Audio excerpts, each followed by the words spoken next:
Did you know the drones buzzing over farms, construction sites, emergency scenes, and even battlefields may soon cost a lot more to bring into the United States? The Trump administration has announced new tariffs on drone imports, including a steep 100% tariff on sensitive drones, along with lower rates for smaller drones and certain imports from allied countries.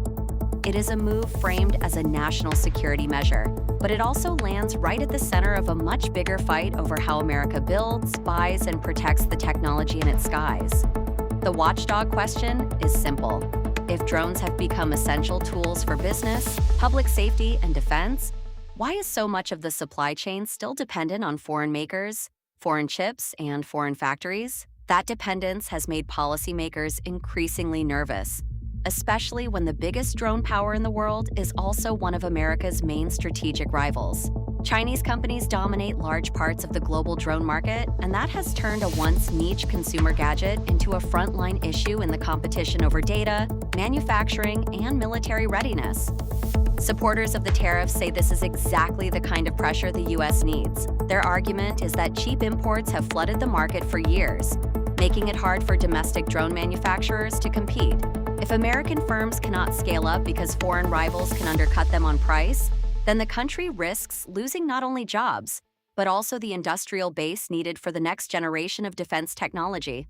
Drones are no longer just flying cameras. They are reconnaissance tools, delivery platforms, precision sensors, and in some cases, weapon systems. In a world where drones can shape surveillance, logistics, and combat, the country that controls the supply chain controls far more than the sticker price. That is why the national security case sounds so urgent. Officials worry about hidden vulnerabilities buried in hardware and software, about data leaving the country through connected devices, and about the possibility that critical systems could be disrupted in a crisis. A drone can carry a camera, map terrain, inspect infrastructure, or support a military unit. It can also collect information, communicate across networks, and depend on parts that are difficult to trace once they are assembled. When a product is built through a chain of suppliers spread across multiple countries, it becomes harder to know exactly what is inside it, who controls it, and whether it could be compromised. But then comes the reaction from the people who actually buy and use drones every day. For farmers, cinematographers, roof inspectors, survey crews, package delivery startups, and first responders, tariffs are not an abstract policy tool. They are a direct cost.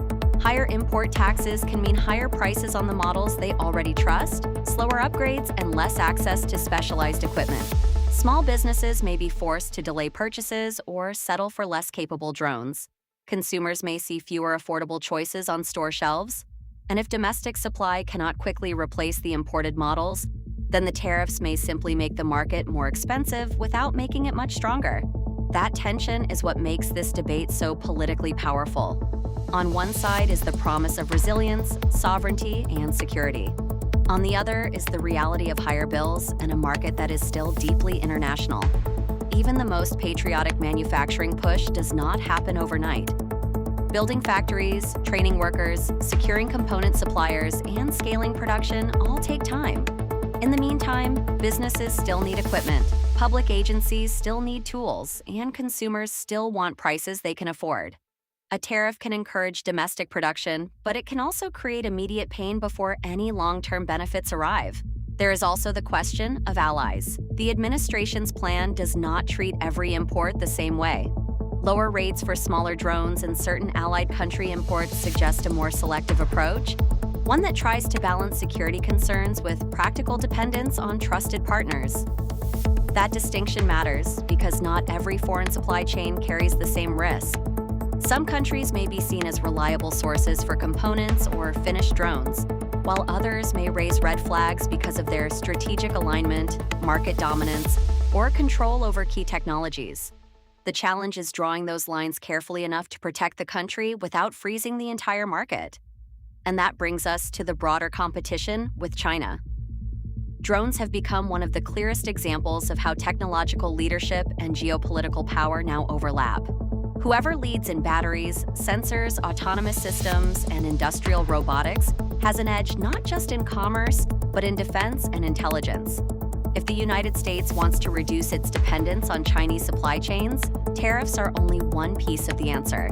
They may push demand toward domestic producers, but they do not automatically solve the deeper problems of chip sourcing, manufacturing capacity, software security, and research investment. So, what happens next?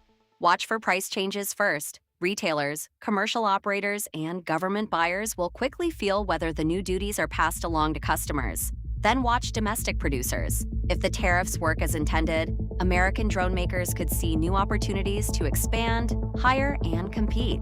But watch carefully for whether that expansion is real or just temporary protection. Also watch for exemptions, revisions, or further restrictions, because trade policy around sensitive technology rarely stays still for long. If costs climb too fast, pressure will build from businesses, hobbyists, and public agencies to soften the rules. If security concerns intensify, the administration may tighten them even more. The final warning is this: a drone tariff fight is never really just about drones. It is about who controls critical technology, who bears the cost of strategic independence, and how much inconvenience a country is willing to accept in exchange for security. If the United States wants to rely less on foreign drone supply chains, it will have to invest in domestic manufacturing, defend its own technology ecosystem, and make hard choices about price. Because in the end, the real cost of dependence is not always visible on a receipt. Sometimes it shows up when the skies are already in use and the country realizes it needs tools it can trust, built by supply chains it can control.